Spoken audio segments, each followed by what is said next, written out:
नमस्कार, माझे नाव डॉक्टर अजय अशोक थोरात आहे. मी MD मेडिसिन या पदवीसाठी सध्या अभ्यास करत आहे. माझ्या वडिलांचं नाव अशोक जनार्दन थोरात. त्यांचे काल वयाचे 58 वर्ष पूर्ण झाले. यानिमित्त त्यांचा सेवापूर्ती गौरव सोहळा पार पडला. माझ्या वडिलांनी या 34 वर्षाच्या कार्यकाळामध्ये अतिशय जिद्दीने काम केलेलं आहे.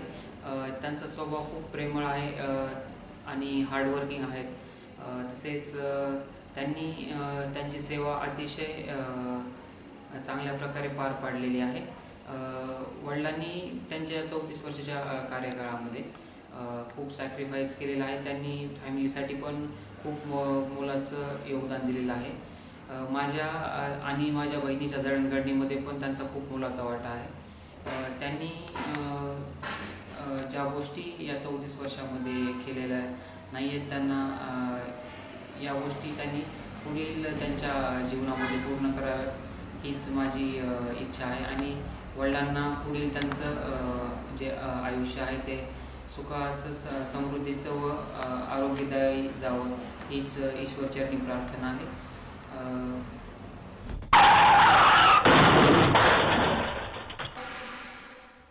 पुरस्काराने आपली ओळख होते असं नाही, तर चांगल्या कामाने तुमची ओळख तयार होते. आणि चांगलं काम म्हणजे नेमकं काय? तर मला असं वाटतं की जे काही माझं कर्तव्य आहे ते कर्तव्य मनातून करणे, त्याच्यामध्ये कुचराई न करणे आणि प्रामाणिकपणे देण्याची भावना ठेवणे, हे ज्या लोकांना जमतं ती माणसं आदर्श असतात. आणि खास करून शैक्षणिक क्षेत्रामध्ये जर बोलायचं झालं तर आजही अनेक गुरुजी आपली शाळा हे आपलं घर समजून काम करतात आणि विद्यार्थी आपलं दैवत मानून काम करतात. अगदी आज मुलाखतीच्या माध्यमातून ज्या गुरुजींना मी घेत आहे ते गुरुजी आदर्शवादी आहेत. आदर्शवादी मी यासाठी म्हटलं की 34 वर्षाच्या सेवेमध्ये या ठिकाणी कधीही या ठिकाणी दीर्घ मोठी रजा घेतली नाही. कारण रजा घेतल्यानंतर विद्यार्थ्यांचं नुकसान होतं ही भावना मनामध्ये. आणि म्हणून शिक्षकासाठी ज्या काही EL असतात दरवर्षी 10, त्याला कधीही स्पर्श केला नाही. आणि मग फक्त काय केलं तर माझे विद्यार्थी माझी शाळा एवढंच केलं आणि प्रामाणिकपणे कार्य करत गेले. पाहता पाहता 34 वर्ष केव्हा संपले हेही कळलं नाही. ही गोष्ट आहे केज तालुक्यातील कुंभेफळ या गावचे भूमिपुत्र, एक आदर्श शिक्षक, सेवानिवृत्त शिक्षक सन्माननीय अशोक जनार्दन थोरात सर यांची. सर, आज सेवानिवृत्त आहात, निश्चितपणे फार मोठा तुमचा कार्यक्रम झाला. विद्यार्थी, पालक हे सगळे हजर होते, पंचक्रोशीतील नागरिक होते. तर या सेवानिवृत्तीच्या प्रसंगी काय वाटतं नेमकं? कारण 34 वर्षाची सेवा संपली नाही का? काय वाटतं नेमकं? समाधान वाटलं की माझ्या हातून घडलेली जी काही मुलं आहेत उच्च पदावर बी आहेत आणि घरी आल्यानंतरही मला समाधान वाटतं. माझे बी दोन्ही अपत्य जे आहेत ती चांगल्या प्रकारचे क्वालिफाईड झालेले आहेत. दोघे डॉक्टर आहेत? हां, दोन्हीही डॉक्टर आहेत. मुलगा MD आहे? मुलगा MD प्रथम वर्षाला आहे आणि मुलगी BDS झालेली आहे. सर, असं म्हणतात की करावे तसे भरावे, जैशी करणे वैशी भरणे. आपण जर आपलं काम चांगलं केलं, आपलं कर्म चांगलं केलं तर आपली सुद्धा मुलं चांगली बनतात नाही का? आणि याचं उत्तम उदाहरण आपण आहात. सर, अनेक शाळेवर आपण अध्यापन केलं. अगदी माजलगाव तालुका असेल, दारू तालुका असेल नाही का, अगदी विविध ठिकाणी ज्या ज्या ठिकाणी संधी भेटली तिथं काम केलं तुम्ही. परंतु आज या मुलाखतीच्या माध्यमातून आम्हाला थोडं मागं जायचं भूतकाळामध्ये नाही का. अगदी तुमच्या प्राथमिक शिक्षणापासून ते इथपर्यंत प्रवास आम्हाला टिपायचा आहे. तर विचारावंच वाटतं की कुंभेफळ हे तुमचं जे जन्मगाव आहे तर या गावामध्ये त्या काळातलं तुमचं थोरात कुटुंब, एकूणच त्या काळातली तुमची परिस्थिती, तुमचं बालपण काय सांगाल याबद्दल? त्या वडील काय होते, शेतकरी होते. आणि त्यावेळेसची म्हणजे आता पहिली ते 7वी माझं शिक्षण कुंभेफळ या गावी झालेलं आहे, ग्रामीण भागामध्ये झालेलं आहे. आणि माझे आईवडील हे काय आहेत, निरक्षर आहे. आणि मी 7वी पर्यंत कुंभेफळामध्ये पहिली ते 7वी कुंभेफळामध्ये शिक्षण झालं. आणि 8वी ते 10वी होळेश्वर विद्यालय या ठिकाणी झालं.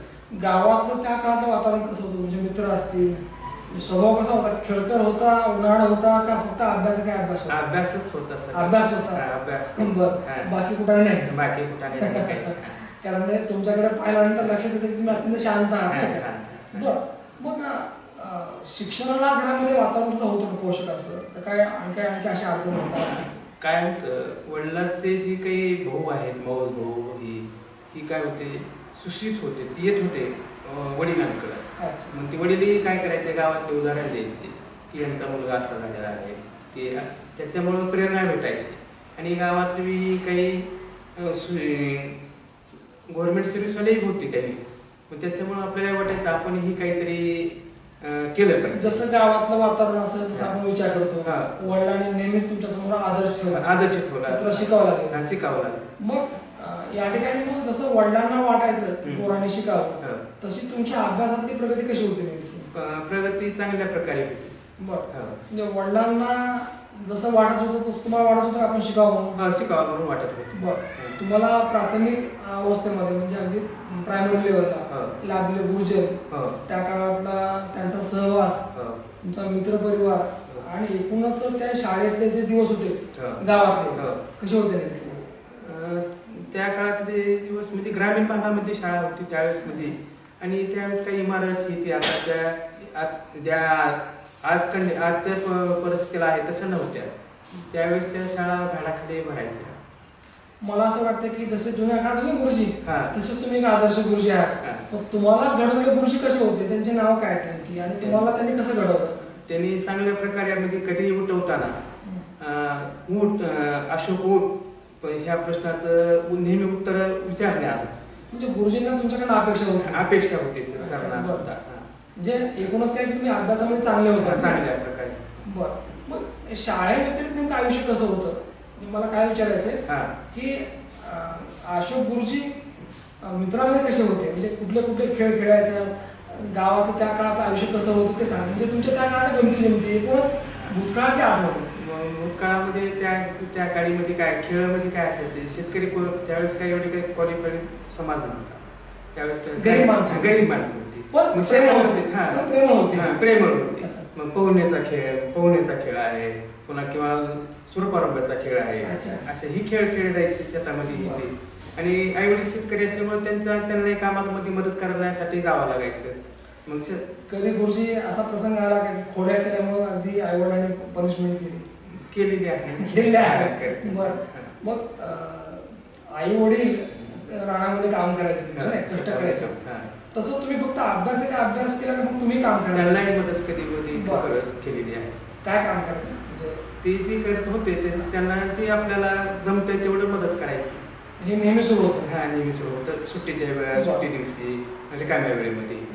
तुमच्या काळात जसं आजही सण आहेत, दिवाळी, दसरा, पोळा नाही का, तसं त्या काळामध्ये लहानपणी अशोक गुरुजींना सगळ्यात चांगला सण कुठला वाटला की ज्या सणाची तुम्ही वाट बघायचा?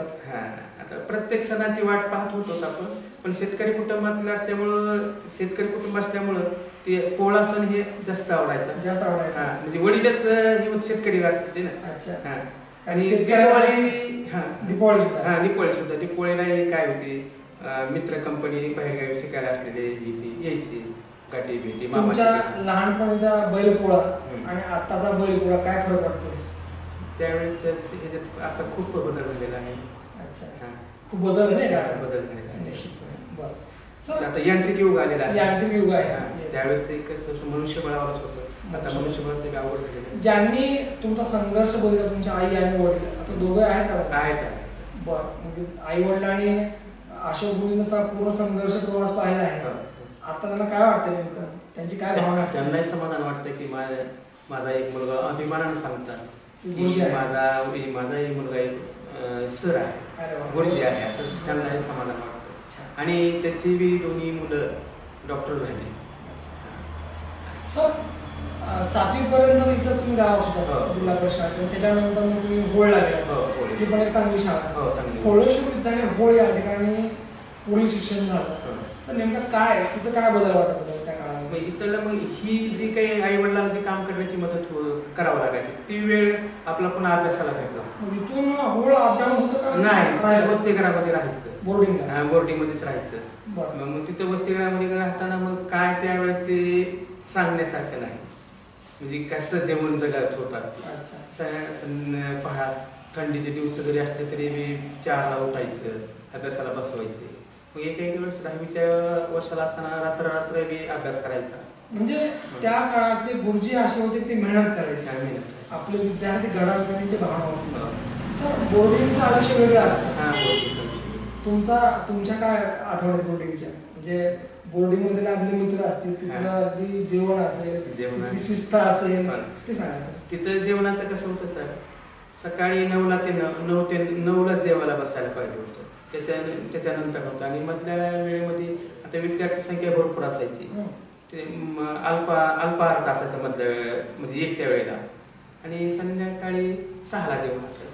ज्याला घरचं खाल्लं त्याला बोर्डिंगचं नको वाटत होतं. तुम्हाला काही असं वाटलं नाही का की आपलं गाव बरं?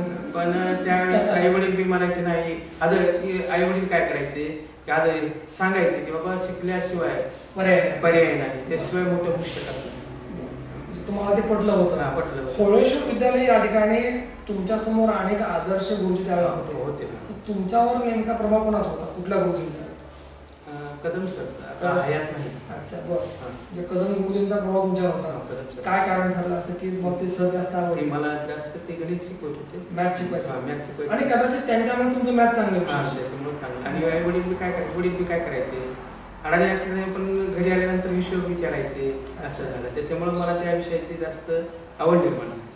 होळेश्वर विद्यालय होळ या ठिकाणी 10वीपर्यंत शिक्षण झालं की त्या काळामध्ये अभ्यासाव्यतिरिक्त म्हणजे खेळ असेल, सांस्कृतिक असेल, यात तुमचा नेमका सहभाग काय होता? खेळामध्ये होत असतं तिथं. कुठल्या खेळामध्ये कबड्डी असेल, थाळीफेक असेल. मग कबड्डीमध्ये खेळाडू म्हणून तुम्ही का राहिलात का ते कर्णधार वगैरे काय असं? खेळाडू म्हणून कुठले स्तर गाठले? तालुका स्तरीय, जिल्हा स्तरीय असं? तालुका स्तरापर्यंत गेलो आम्ही. अच्छा बरं. मग 10वीपर्यंत शिक्षण झाल्यानंतर समोर टार्गेट काय होतं? जसं आता जर पहिलीच्या पोराला विचारलं तर काय व्हायचं, तर उत्तर दिलं लगेच. तसं तुमच्या काळामध्ये नेमके काय होतं टार्गेट, असं की आपलं काय करायचं? आता कसं होतं, घरची परिस्थिती जेमतेम असल्यामुळं, आई वडील शेतकरी कुटुंब असल्यामुळं की आता आपण काहीतरी DED करून लवकरी आपल्याला मिळाली पाहिजे, आणि घराचा कायापालट झाला पाहिजे. आणि 2 भाऊ छोटे होते, मी मोठा होतो घरातला करता. वडिलांनंतर वाटलं की आता आपण लवकर DED करून 2 वर्ष नोकरीला लागलं पाहिजे. मुळामध्ये त्या काळामध्ये DED ला लागलं म्हणजे ते गरिबासाठी मेडिकल होतं. मेडिकलच होतं, गरिबांसाठी मेडिकलच होतं. कारण ज्यांची परिस्थिती जेमतेम आहे, आर्थिक वांदे आहेत, असे मुलं काय करायचे की लवकर आपण DED करायचं आणि नोकरी लागायचं. मला असं वाटतं की तुम्ही जर घरची परिस्थिती चांगली असती तर काय झालं असतं? डॉक्टर झाला असतो. म्हणजे घरची परिस्थिती जर बरी असती तर निश्चितपणे डॉक्टर किंवा इंजिनियर तुम्ही झाला असतो. असं पण तुमच्या मुलाने तुमचं स्वप्न पूर्ण केलेलं आहे. जे स्वप्न अर्धवट राहिलं होतं ते लेकरांना पूर्ण केलं. मी तुमचे कौतुक करतो, तुमच्या लेखाचे कौतुक करतो. आणि तुमचा मुलगा फक्त MBBS नाही तर MD करू लागला. सर ज्यावेळेला DED झालं त्यावेळेला गुरुजी म्हणून काम करायचं होतं. तर असं असतं की पहिली शाळा माणूस कुठे विसरत नाही का? कारण ती पहिली शाळा फक्त पहिली शाळा नसते, तर त्या शाळेला आपण पहिला पगार घेतला असतो. तर तुमच्या पूर्ण या टीचिंग करिअरमधली पहिली शाळा कोणती? माझी पहिली शाळा गोदावरी नदीच्या काठी कागदोपत्री नाव आहे पिंपरी खुर्द, परंतु असं तिचं टाके पिंपरी नाव आहे. पोहनेर केंद्र. म्हणजे त्या ठिकाणी तुम्ही तुमची पहिली पहिली 29/7/1991 ते 2001 असे 10 वर्ष मी तिथे सेवा केली. 10वी नंतर तुमचा DED झाला आणि लगेच नोकरी लागली. तर त्यावेळेला साधारणतः वय किती होतं? 17-18 वर्ष. 20 वर्ष. अत्यंत लहान वयामध्ये गुरुजी म्हणून दाखल झाला शाळेमध्ये. तर काय नेमकं नवीन काय केलं तिथं? काय नेमकं आठवण त्या गावातल्या गावकऱ्यांशी? गावकऱ्यांशी तर चांगलेच संबंध होते, परंतु काही मुलं कशी होती शाळेत येत नव्हती. मग वर्गात गेल्यानंतर पहिल्यांदा हाजरी घेतली तर मग मुलं ॲबसेंट असलेली वाटली. मग मुलांना चौकशी केली किंवा ही का येत नाही, ती का येत नाही. मग मुलांनी सांगितलं की हा शेतात जातो, आईवडिलांना मदत करतो, मग आपण विचार केला की आपणही शेतकऱ्याचेच विद्यार्थी, हे शेतकऱ्याचाच मुलगा मुलगा म्हणून आपण सुद्धा ह्याच्या जीवनामध्ये बदल घडवला पाहिजे. म्हणून आपण काय केलं की तो शेतामध्ये उरस सांभाळायला जायचा. मग त्याला म्हणलं किंवा मुलांना त्याच्या मित्राला सांगितलं की याला घेऊन या, तो आहे महादेव बागल. आणि तो आल्यानंतर त्याला शिक्षणाची गोडी लावली. आणि तो म्हणजे तुम्ही जाण्या अगोदर तो आउट ऑफ स्कूल होता, शाळेत येत नव्हता. शाळेत नाव होतं पण तो शाळेत येत नव्हता, गैरहजर राहायचा. त्याला शाळेची गोडी नव्हती. शाळेची गोडी नव्हती. मग तुमच्या लक्षात आलं की अरे ते बाहेर आहे, काम करतोय, त्याला आपण शाळेत आणलं पाहिजे. काय झालं मग त्याला मुलांनी शाळेत आणलं. मग त्याला मग शिकवायला चालू झाल्यानंतर मग त्याच्यामध्ये आपल्याला गुण चांगले वाटले. मग गुण चांगले वाटल्यानंतर त्याला मार्गदर्शन चांगल्या प्रकारे केलं आणि आज तो चांगला शिक्षक आहे. म्हणजे तुम्ही जर त्याच्या आयुष्यात गेला नसतात तर तो त्याचं आयुष्य बदललं नसतं. बदललं. मला असं वाटतं की तो जो बागुल आहे, बागल, तर बागल सारख्या अनेक विद्यार्थ्यांनी घडवलेले आहे, प्रामाणिकपणे काम केलेलं आहे. या 34 वर्षाच्या या टीचिंग करिअरमध्ये अनेक शाळेत तुम्ही काम केलं आहे, तिथले अनेक अनुभव आहेत.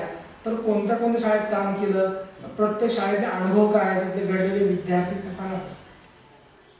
सर 91 ते 2001 मी टाकी पिंपरीला सेवा केलेली आहे. आणि 2001 ते 2007 यानंतर मी कासरवाडीला सेवा केलेली आहे 6 वर्ष. तिथेही चांगल्या प्रकारचं काम केलेलं आहे. आणि तिथली तालुका परळी. अगोदर कासरवाडी माजगाव तालुक्यातच होती, परंतु तालुका विभाजनामध्ये परळी तालुक्यामध्ये कासरवाडी गेली. म्हणजे पहिल्यांदा माजगाव तालुका, परळी तालुका, त्यानंतर मग तालुका कारभार परळीशी संपर्क झाला. त्यानंतर कुठल्या शाळेत काम केलं? पुन्हा कासरवाडी केलं. आणि कासरवाडी नंतर वाटलं पण आपण गावाकडे गेलं पाहिजे, आपली जन्मभूमी कुंभेफळ आहे.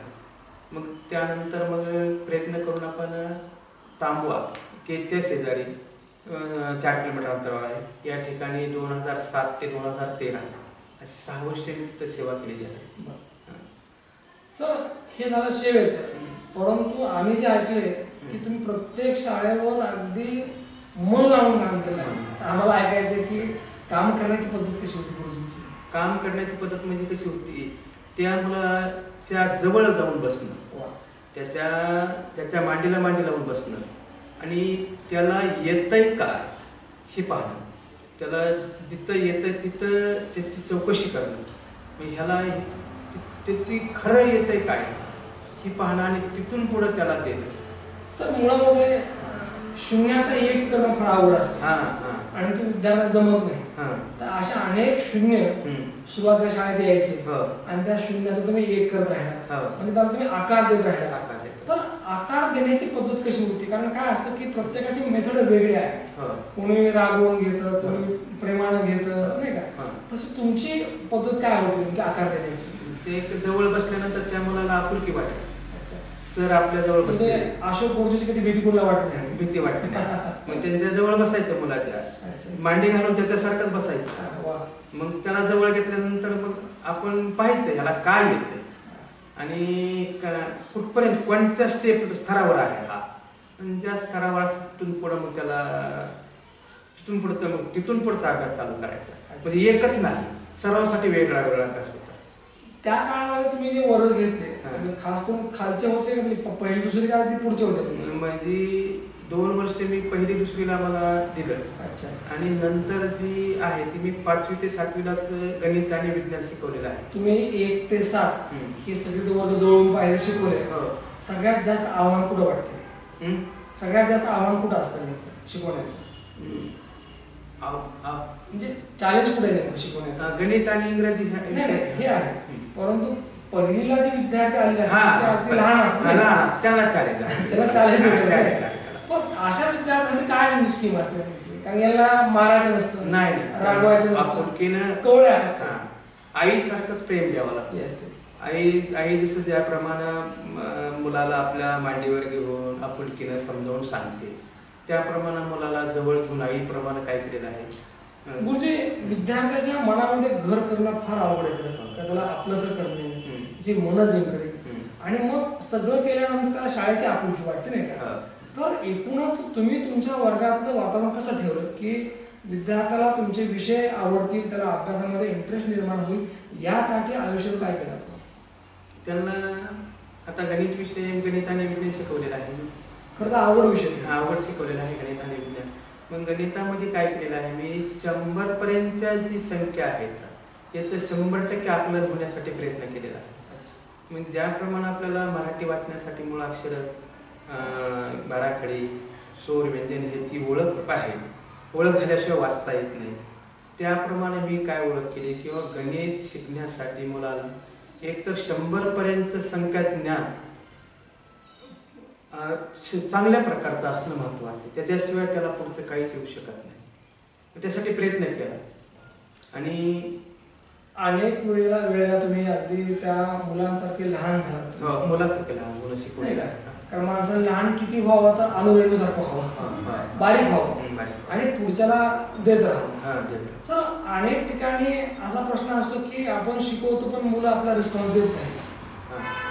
मग कधी राग आला नाही? असा राग नाही आला, पण त्याची काय अडचण आहे नेमकी, अच्छा का ऐकत नाही ही आपण ऐकून अडचण त्याची चौकशी केलेली आहे. त्याची काय अडचण आहे, का तू ऐकत नाही, मग त्याच्याशी जवळ जाऊन त्याला त्याच्याबद्दल चौकशी करून त्याला आपलंसं केलेलं आहे. त्याची काय लक्ष देत, बऱ्याच वेळेला काय असतं की लक्ष देत नाही, ऐकत नाही, आपण काय करतो रागवतो आणि दुसरा पर्याय निवडतो.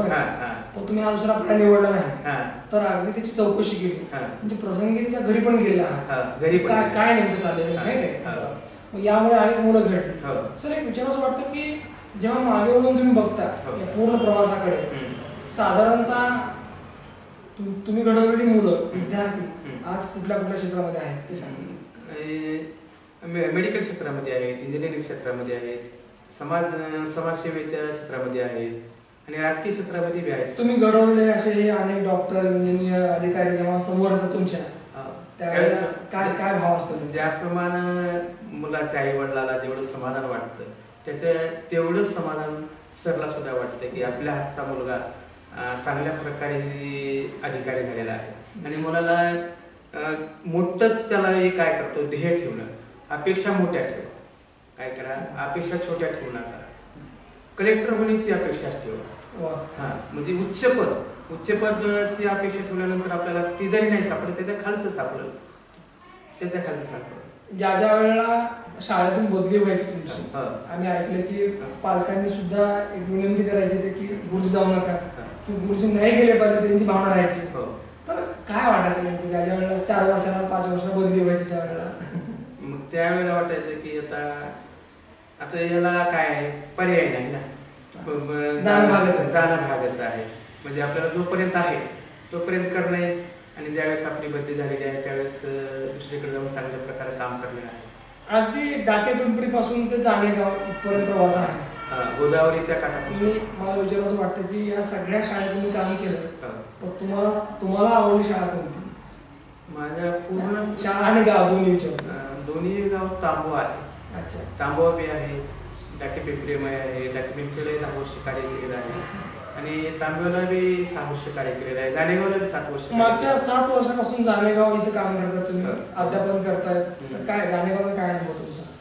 चांगल्या प्रकारे. आम्ही ऐकले की जानेगावची जिल्हा परिषद शाळा खूप छान आहे, चांगली आहे, आपण सगळे चांगलं काम करताय.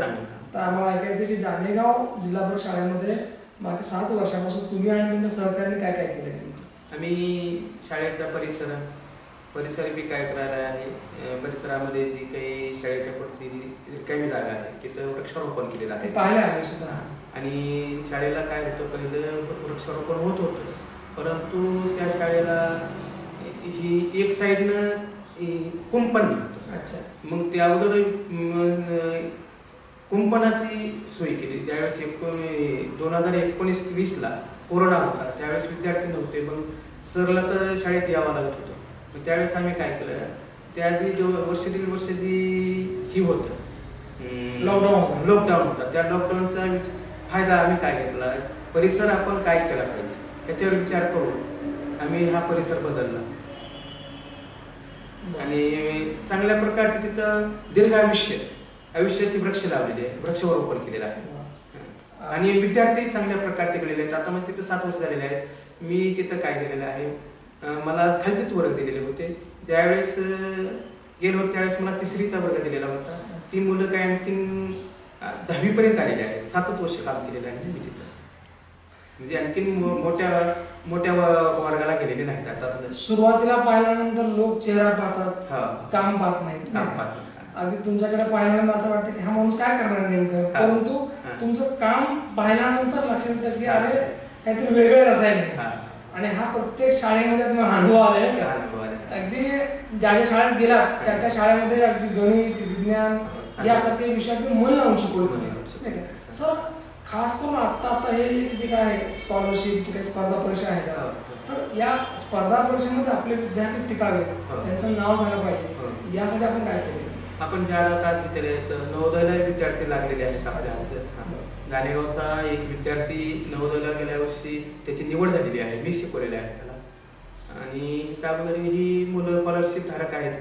आणि माझा सुद्धा मुलाला मी 7वी स्कॉलरशिप धारक आहे. त्याला सुद्धा मार्गदर्शन केलेलं आहे.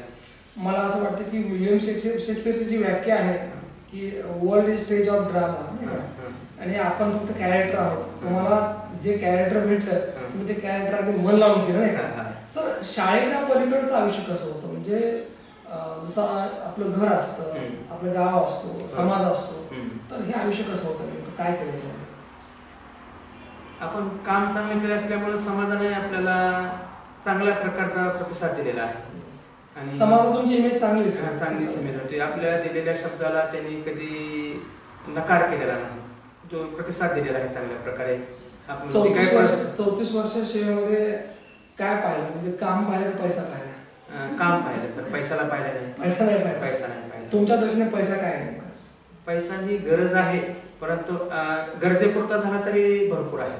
सर पैसा तर पाहिजे. अनेक गुरुजी म्हणलं की पुस्तक आलं नाही का, कारण गुरुजीचं आणि पुस्तकाचं फार जवळचं नातं आहे. तुम्ही आतापर्यंत किती पुस्तकं वाचली? भरपूर पुस्तक वाचली सर. तुम्हाला आवडलं पुस्तक कोणतं? छावा कादंबरी वाचलेली आहे. साने गुरुजीचं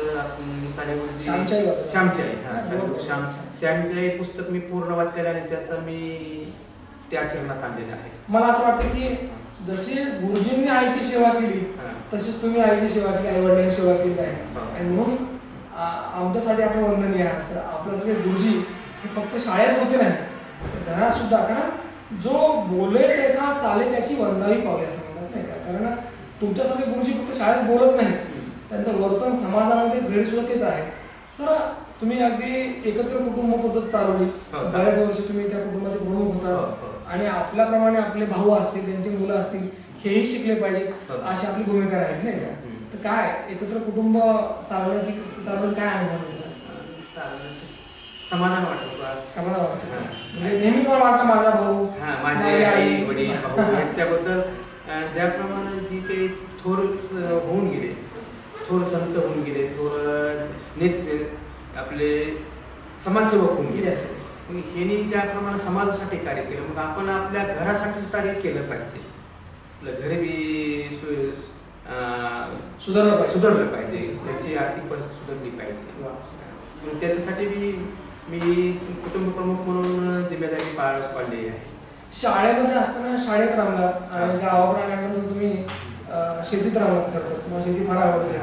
तर आता रिटायरमेंट नंतर काय नाही, पुढचा उद्देश काय? शेती करणं.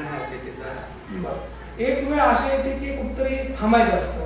आता तुमच्याही आयुष्यात ती वेळ आली आहे थांबण्याची, कारण 58 वर्ष म्हणजे अगदी नियत वयोमानानुसार आपल्याला थांबायचं असतं. सर थांबत असताना भूतकाळ असतो, वर्तमान काळ असतो आणि पुढे भविष्य काळ सुद्धा दिसायला असतो. तर जेव्हा मागे वळून बघतो तेव्हा काय वाटतं? आज मागे वळून पाहिल्यानंतर पहिल्या परिस्थितीमध्ये आजच्या परिस्थितीमध्ये खूप बदल झालेला आहे. बरं आता पुढे काय करणार नेमकं?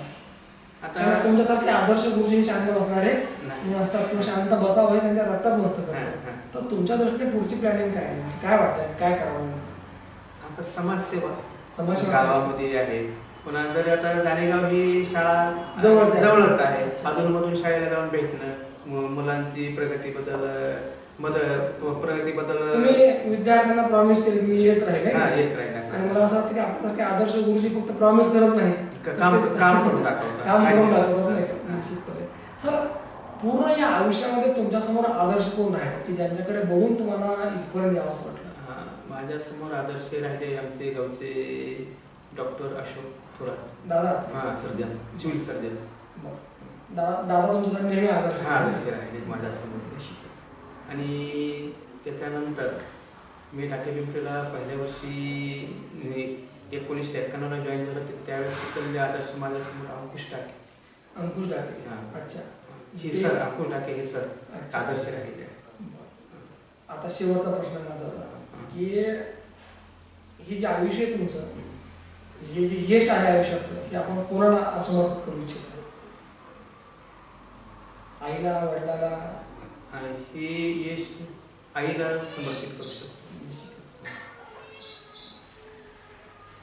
सेवानिवृत्तीच्या अनुषंगाने उमटले हे भाव आणि या निमित्ताने आपण काय करतो तर आपण भूतकाळामध्ये डोकावून बघतो. भूतकाळामध्ये डोकावून पाहत असताना त्याच व्यक्तीला अभिमान वाटतो की ज्या व्यक्तीनं अभिमानास्पद कामगिरी केली असते, काम केलं असतं, कार्य केलं असतं. ज्याने काहीच केलं नाही त्याला काहीच वाटत नाही. जो करतो तो सांगू शकतो मी काय केलं नेमकं. गुरुजींनी या मुलाखतीच्या माध्यमातून अगदी डाकेपिंपरी ते जाणेगाव या शाळेपर्यंतचा प्रवास सांगितला आहे. अत्यंत बिकट परिस्थितीनं ते शिकले. वडील अशिक्षित होते पण वडिलांना वाटायचं की माझ्या मुलाने शिकावं, चांगलं व्हावं. शिकले, मन लावून शिकले. घरची परिस्थिती पाहून ते शिक्षक झाले. अन्यथा त्यांच्यातले जे गट्स होते, जी क्वालिटी होती, डॉक्टर झाले असते, अधिकारी झाले असते. परंतु असं म्हणतात की जसं वारं आहे तसं राहायचं. परिस्थिती पाहिली, लवकर डीएड केलं, शिक्षक झाले आणि नुसते शिक्षक नाही तर याला म्हणायचं आपण हाडाचे गुरुजी नाही का, डिव्होटेड सर, ज्याने अगदी 34 वर्षाच्या काळामध्ये या ठिकाणी अगदी मन लावून काम केलं, अनेक विद्यार्थी घडवले आणि कधीही मीपणा दाखवलं नाही. तर आम्ही या पद्धतीने काम केलं. सर या प्रसंगी एवढं सांगितलं की तुम्हाला यानंतरचं आयुष्य खूप सुखाचं, समाधानाचं, चांगलं आरोग्य लाभो आणि तुम्ही जो संकल्प केलाय समाजसेवेचा त्यासाठी मला खूप खूप शुभेच्छा. निश्चितच या ठिकाणी आदर्श शिक्षक, सेवानिवृत्त शिक्षक सन्माननीय अशोक गुरुजी यांच्या जीवन कार्यावर टाकलेला प्रकाश प्रेक्षकांना आवडला असेल. परत भेटूया पुढच्या मुलाखतीमध्ये. तोपर्यंत पाहत राहा न्यूज वन महाराष्ट्र चॅनल. धन्यवाद.